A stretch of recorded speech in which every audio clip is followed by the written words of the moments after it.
இன்றைய நாள் வாக்குத்தத்த வசனம் சங்கீதம் 34:19. நீதிமானுக்கு வரும் துன்பங்கள் அநேகமாயிருக்கும், கர்த்தர் அவைகள் எல்லாவற்றிலும் நின்று அவனை விடுவிப்பார். நமக்கு வரக்கூடிய துன்பங்கள் அநேகமாக இருக்கலாம். நான் நன்றாகத்தானே ஜெபித்தேன், நன்றாக வேதம் வாசித்தேன், தேவனுக்கு பிரியமாகத்தான் வாழ்கிறேன், ஆனால் எனக்கு ஏன் இந்த துன்பங்கள், ஏன் இந்த உபத்திரவம், ஏன் இந்த கஷ்டம் என்று நீங்கள் புலம்புகிறீர்களா, கலங்குகிறீர்களா?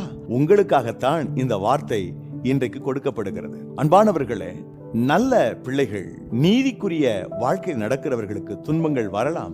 ஆனால் எல்லா துன்பங்களுக்கு நடுவிலே சீக்கிரமாய் அவர்களை ஆண்டவர் விடுவிப்பார். ஆனால் என்ன செய்ய வேண்டும்? நாம் நீதிமான்களாக இருக்க வேண்டும். விசுவாசத்தில் நிரப்பப்பட்டவர்களாக, நீதியின் பாதையில் நடக்கக்கூடியவர்களாக இருந்தால் நமக்கு வரக்கூடிய துன்பங்கள் 1000 ஆனாலும் அற்புதமாய் ஆண்டவர் விடுவித்து நம்மை காப்பாற்றுவார்.